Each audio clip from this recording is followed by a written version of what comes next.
சுதந்திர தின விழாவை நம் பள்ளியில் கொடியேற்றி சிறப்புரை வழங்கிய உள்ளாட்சி பிரதிநிதி, நம் பள்ளிக்கு வருகை தந்த பேரூராட்சி தலைவர், முன்னாள் பேரூராட்சி தலைவர், நம் பெற்றோர் ஆசிரியர் கழக தலைவர், பொருளாளர், SMC பள்ளி மேலாண்மை குழு தலைவர், உறுப்பினர்கள், ஆசிரியர் பெருமக்கள், மாணவ செல்வங்கள், அலுவலக பணியாளர்கள் அனைவருக்கும் என் இனிய சுதந்திர தின விழா நல்வாழ்த்துக்களை தெரிவித்துக் கொள்கிறேன். இந்த சுதந்திர தின விழாவை அனைத்து அலுவலகங்களிலும் கொடியேற்றி கொண்டாடப்பட்டு கொண்டிருக்கிறது. இந்தியா முழுவதும், உலகத்தில் உள்ள அத்துணை இந்திய பெருமக்கள் அனைவரும் இன்று மிகப்பெரிய ஒரு விழாவாக கொண்டாடி கொண்டிருக்கின்றோம். ஏன் இந்த விழாவை கொண்டாட வேண்டும்? ஒரு குழந்தை கேட்குது தாத்தா கிட்ட, தாத்தா எல்லாரும் சுதந்திர தின விழா கொண்டாடி கொண்டு இருக்கிறார்களே, ஏன், என்ன, அதை பற்றி கொஞ்சம் சொல்லுங்க அப்படின்னு கேட்குறாங்க. தாத்தா பேசாமல் போயிட்டு வீட்டுக்குள்ளே போயிட்டு அவருடைய பாக்ஸை திறந்து அங்கேருந்து ஒரு தேசிய கொடி எடுத்துகிட்டு வந்து காட்டு. இன்னைக்கு எல்லார் நெஞ்சிலும் இன்னைக்கு நம்ம தேசிய கொடியை வச்சுருக்கோம். இன்னைக்கு ஈஸியாக ஒரு சின்ன பிள்ளை கையில் தேசிய கொடி இருக்கிறது. ஆனால் அந்த காலத்தில் இந்த தேசிய கொடியை கையில் கொண்டு சென்றாலோ ஏற்றினாலோ எவ்வளவு பெரிய தண்டனைக்கு உள்ளாவார்கள் என்ற விவரம் உனக்கு தெரியுமா அப்படின்னு கேட்டார் அந்த தாத்தா அந்த குட்டி குழந்தைகிட்ட. தெரியாது அப்படின்னாரு. அப்போ அந்த பாப்பாட்ட பார்த்து, திருப்பூர் குமரனை பற்றி தெரியுமா அப்படின்னாங்க. தெரியுமே அப்படின்னாங்க. ராமாயி அம்மையாரை பற்றி தெரியுமா? தெரியாது. திருப்பூர் குமரன் என்ன பண்ணார்னா, அதாவது சுதந்திரம் அடைவதற்கு முன்பு ஜனவரி 26 தேசிய கொடி ஏற்றி சுதந்திரம் நாம் பெற்றுவிட்டோம் என்று காந்தியடியினுடைய ஒரு வாசகத்துக்கு இணங்க இந்தியா முழுவதும் ஜனவரி 26 சுதந்திர தின விழா கொண்டாடுகின்றார்கள். எல்லோரும் கொண்டாடினார்கள் 47க்கு முன்பு. அது மாதிரி கொண்டாடும் பொழுது தேசிய கொடியை ஏற்றி கொண்டு திருப்பூர் குமரன் வீதியிலே ஒரு 10 பேர் தான் போனாங்க. பெரிய கூட்டமெல்லாம் இல்லை, 10 பேர் தான் போனாங்க. அப்போ ஒரு சின்ன பையன் தான் அந்த திருப்பூர் குமரன், பெரிய ஆள்லாம் கிடையாது. 20-21 வயசு தான் இருக்கும் அந்த பையனுக்கு. அப்பவே அந்த காலத்துல சின்ன பிள்ளையிலே கல்யாணம் பண்ணிடுவாங்க. ராமாயி அம்மையாருங்கிறது அவங்களுடைய ஒய்ஃபு, மனைவியினுடைய பெயர். இன்னைக்கு நமக்கு தெரியாது. இவர் கொடியை ஏற்றி கொண்டு போகிறார்கள். அப்ப அந்த கொடியை கீழே போடு என்று அடிக்கிறார்கள். யாரு? ஆங்கிலேயர்கள். அடிக்கும் பொழுது கையில் ரத்தம் சொட்டுகிறது. இந்த ரத்தத்தை பார்த்து மற்றவர்கள் எல்லாம் ஓடிவிட்டார்கள். இவர் மட்டும் பிடிச்சுக்கிட்டே வீம்பு, என்ன இவன் இவ்வளவு வீம்பு பண்றானே அப்படின்னு சொல்லி லத்தி சார்ஜ் கொடுக்குறாங்க. எல்லா போலீஸாரும் சேர்ந்து 30-40 பேர், ஒரு 10 பேர் கூட இல்லாத ஒரு கூட்டத்தில் 30-40 போலீஸார்கள் வந்து அடிச்சு தலையில் அடியில மூளை கலண்டு போய் விழுகுது. அப்போ கூட வெளியில விடலை. அந்த போலீஸ் அடியினுடைய தாக்கத்தில் கீழே விழுந்தாரு. ஆனால் தேசிய கொடியினுடைய கம்பத்தை விடவே இல்லை.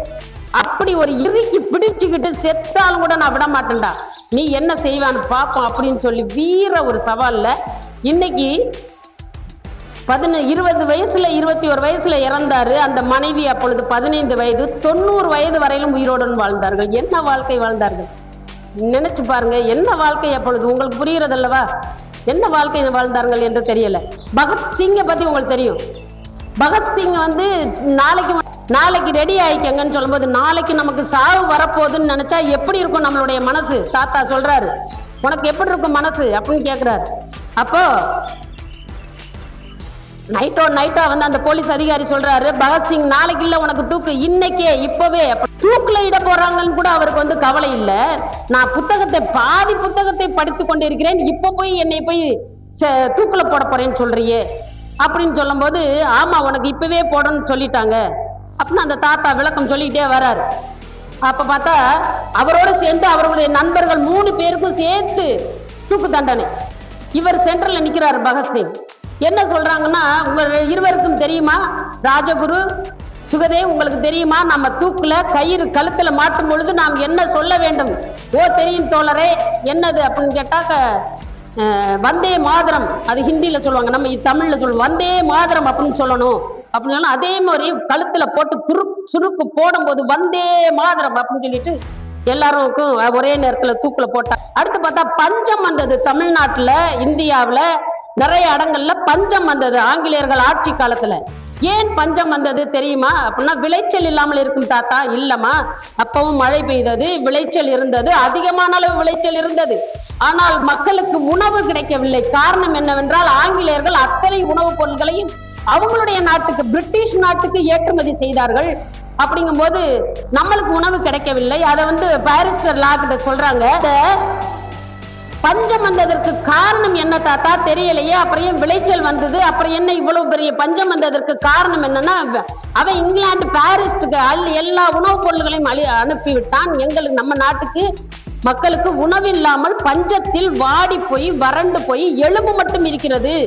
அப்படி ஒரு பஞ்சத்தில் இருந்தார்கள். அப்பொழுது கோர்ட்ல முறையிட்டார்கள். என்ன, நம்ம இந்தியாவுக்கு கொஞ்சமாவது உணவு கொடுங்கள், எல்லாம் இறந்து கொண்டிருக்கிறார்கள், செத்து கொண்டிருக்கிறார்கள். அப்படிங்கும் பொழுது சார்ஜ் எழுதுறார், அழகான கையெழுத்தில் எழுதுறார் என்னவென்றால், எல்லோரும் செத்து கொண்டிருக்கிறார்கள் என்கிறாயே, ஆனால் காந்தியடிகள் மட்டும் இன்னும் உயிரோடு இருக்கிறாரே அப்படின்னு எழுதுறார். எவ்வளவு ஒரு நயவஞ்சகமான ஒரு எண்ணத்தில் இருக்கிறார்கள். அது மட்டுமல்ல, ஜாலியன் வாலாபாக் படுகொலை பற்றி கேள்விப்பட்டிருக்கிறியா? ஆமா, கேள்விப்பட்டிருக்கேன் அப்படிங்கிறார் அந்த குழந்தை. சொல்றாங்க, ஜாலியன் வாலாபாக் படுகொலையில் அத்தனை பேரும் ஒன்றும் தெரியாமல், ஆயுதம் இல்லாமல் அந்த கிடங்குகளுக்கு ஒரு காம்பவுண்டுக்குள்ளர நின்று ஒரு கூட்டத்தை பார்க்க வந்த அத்தனை பேரையும் ஜெனரல் டயர்னுடைய ஆணையினுக்கு நாங்க அத்தனை பேரும் சுட்டு கொன்றார்கள். அவ்வளவு ஒரு இரத்த வெள்ளமாக அந்த இடத்தில் காட்சியளித்தது. ஜெனரல் டயரை 20 வருடங்களாக ஃபாலோ பண்ணி அப்படிங்கிறவர் இங்கிலாந்துல போய் சுட்டு கொண்டார். இங்கிலாந்துல அவருக்கு தூக்கிலிடப்பட்டது. இன்னும் கொஞ்சம் குறைஞ்சிருச்சு மாணவிகள். இந்த கதையெல்லாம் தெரிஞ்சுக்கிறதுக்காக தான் நம்ம வரணும்.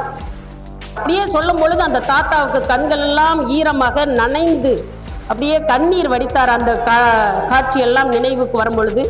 அப்புறம் இது ஒன்று நடந்தது. என்னன்னா, சத்தியாகிரக போர், தண்டி பயணம். இது தெரியுமில உங்களுக்கு? தண்டி யாத்திரையில் அப்படியே எல்லாரும் போய்கிட்டே இருக்கிறாங்க. இந்த கிழமை போய் உப்பல்ல போறானா பார்ப்போம் அப்படின்னு சொல்றாரு. யாரு? ஆங்கிலேயர்கள் சொல்றாங்க. அப்ப பார்த்தா இவர் போக போக போக அந்த லைன் பெருசாகிக்கிட்டே வந்தது. அடுப்படிகள் மூடப்பட்டது. அனைத்து பெண்களும் அவருடைய பின்னாடி சென்றார்கள். அத்தனை பெண்களும் கடற்கரையில போயிட்டு கடல் அலைகள் கொந்தளிக்கிறது. இங்கே ஒவ்வொரு மனதனுடைய மனங்கள் கொந்தளிக்கிறது. ஏன்னா உப்பல்ல கூடாது என்று தடை போட்டான் அவன். உப்பல்ல போறாங்க ஒரு செட்டு, அவங்களுக்கு லத்தி சார்ஜ் நல்லா அடிக்கிறது. அவங்க பயந்து ஓடி வந்தால் இன்னைக்கு நம்ம கொடியேற்றிருக்க முடியாது. பயப்படலை, அவங்க பாட்டுக்கு துணிஞ்சிருந்தாங்க. அடுத்த செட்டு போனாங்க, அவங்கள உப்பல்ல சொன்னாங்க. உப்பல்ல போகும்போது அடி. இப்படி ஒவ்வொருவராக அடி வாங்கி இறந்து இன்னைக்கு நம்ம இந்த அளவுல நம்ம சுதந்திரத்தை கொண்டாடி கொண்டிருக்கிறோம் அப்படின்னு சொல்லும் போது அந்த தாத்தாவினுடைய கண்கள் எல்லாம் கண்ணீரில் நனைந்தது. அந்த குட்டி குழந்தை அந்த கண்ணீரை துடைத்து விட்டு, தாத்தா நாங்க என்ன செய்யணும் சொல்லுங்க அப்படிங்கும் பொழுது அந்த ஈரமான கண்கள் அப்படியே என்ன பண்ணது, அப்படியே மகிழ்ச்சியில் சிரித்தது. இப்படிப்பட்ட குழந்தைகள் தான் வேண்டும். என்ன செய்யணும் உங்களுக்கு, நான் என்ன செய்யணும்னு கேட்டாங்க. இப்பவே தெரிஞ்சிருச்சு. உங்களுடைய மனதில் தேசப்பற்றை வளருங்கள், நம்பிக்கையை வளருங்கள், நன்றாக படியுங்கள். நீங்கள் படித்து உங்களுடைய சமுதாயம் மட்டும், நீ மட்டும் உயர்வதல்ல. நீ நாளைக்கு என்னவாகலாம்? என்ஜினியர் ஆகலாம், டாக்டர் ஆகலாம், டீச்சர் ஆகலாம், ஏதோ தொழில் முன்னூற்ப வல்லுநர்கள் ஆகிறீர்கள், எதுவாக ஆனாலும் ஆகுங்கள். ஆனால் நீங்கள் பிற்காலத்தில் நீங்கள் முன்னேறி உங்களுடைய சமுதாயத்தை முன்னேற செய்யுங்கள் என்று அந்த தாத்தா சொன்னார்.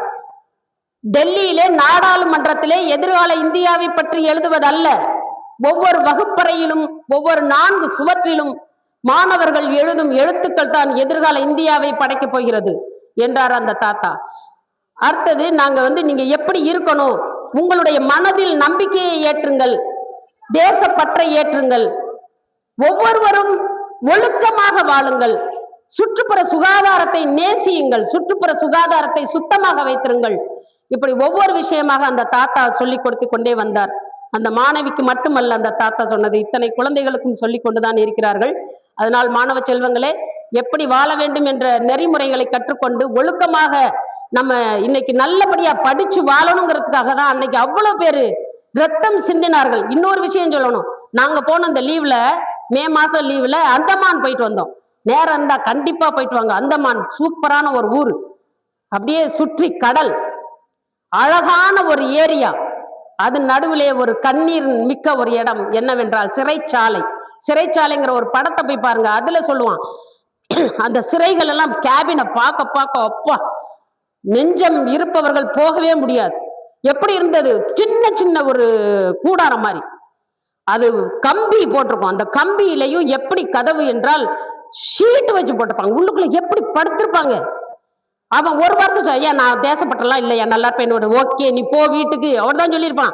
நான் தேசப்பற்றோட இருக்கிறேன், வந்தே மாதரம் என்று நான் கூறுகிறேன் சொன்னதுனாலதான் உள்ளுக்குள்ள போட்டு அடைச்சு வச்சாங்க. அப்படியே ஒன்று தொழுநோயில அப்படியே ரத்தம் கசிஞ்சு உள்ளுக்குள்ள கிடந்திருக்காங்க. அவங்க யாரும் ஒரு செல்லுல உள்ளவங்களுக்கு இன்னொரு செல்ல யார் இருக்காங்கன்னு தெரியவே தெரியாது. யார மட்டும் தெரியும்னா, நடுவுல மிகப்பெரிய உயரமான ஒரு இடத்துல தூக்கு மேடை இருக்கும். அந்த தூக்கு மேடையில ஒவ்வொருத்தராக கொண்டு போய் தூக்கு போட்டான். அந்த தூக்கு போட்டதை இந்த ஜன்னல் வழியா பார்க்கலாம். போய் பார்த்துட்டு வாங்க, இதெல்லாம் பார்க்கணும். வரலாற்று சிறப்பு மிக்க ஒரு நிகழ்வுகள். அங்கே துடிச்சு கத்துறது இவனுக்கு எப்படி இருக்கும்? ஐயோ நாளைக்கு நம்ம சாக போறோமா? ஒவ்வொருத்தரும் இப்படி வாழ்ந்து இப்படி தன்னுடைய உயிரை, வாழ்க்கையை, இளம் வயதை எல்லாத்தையும் இந்த மண்ணுக்காக நம்மளுக்காக அர்ப்பணித்தார்கள். எதற்காக? ஏன் ஏன் ஏன் கேள்வி கேட்டு பாருங்க. ஏன் காஷ்மீர் முதல் கன்னியாகுமரி வரை ஒற்றை இலக்கு, ஒற்றை நோக்கம். என்ன அந்த நோக்கம்? என்ன நோக்கம்? என் மண் சுதந்திரம் பெற வேண்டும், என் தாய்நாடு சுதந்திரம் பெற வேண்டும். இந்த இலக்கோட தான் அவங்க எல்லாம் பயணிச்சாங்க. அதனாலதான் இன்னைக்கு நம்ம சுதந்திரமா கொடியேற்றிட்டு அழகா நீட்டா வந்து இன்னைக்கு வாழ்ந்து கொண்டு இருக்கிறோம் என்றால் அவர்களுடைய அர்ப்பணிப்பு உணர்வு தான். அந்த அர்ப்பணிப்பு உணர்வுக்கு நீங்க சல்யூட் பண்ணணும்னா, நீங்க ஒழுக்கமா வாழணும், நீங்க நல்லா படிக்கணும், நீங்க நல்ல உயர்ந்த நிலையில இந்த நாடு முன்னேறணும், சமூக சிந்தனைகள் உங்களுக்குள்ள வளரணும். ஜெய்ஹிந்த், வந்தே மாதரம் சொல்லுங்க எல்லாரும். வந்தே மாதரம் சொல்லுங்க எல்லாரும், வீரமா சொல்லுங்க. வந்தே கைய வச்சு சொல்லுங்க. வந்தே மாதரம், வந்தே மாதரம், வந்தே மாதரம். இது மாதிரி நீங்களும் உணர்வு மிக்க பிள்ளைங்களா வாழுங்க, நல்ல பிள்ளைங்களா வாழுங்க. உணர்வு நம்ம வெற்றி அல்ல, இந்த சமுதாயம் வெற்றி பெற வேண்டும், இந்த பள்ளி வெற்றி பெற வேண்டும். அது மாதிரி நீங்களும் உங்களுக்குள்ள ஒரு உணர்வை வச்சுக்கோங்க. உங்க பெற்றோரை நேசியுங்கள், ஆசிரியர்களை வணங்குங்கள், ஆசிரியர்களை போற்றுங்கள், தேசத்தை நேசியுங்கள். அனைவருக்கும் என் இனிய வாழ்த்துக்களையும் நன்றியையும் தெரிவித்து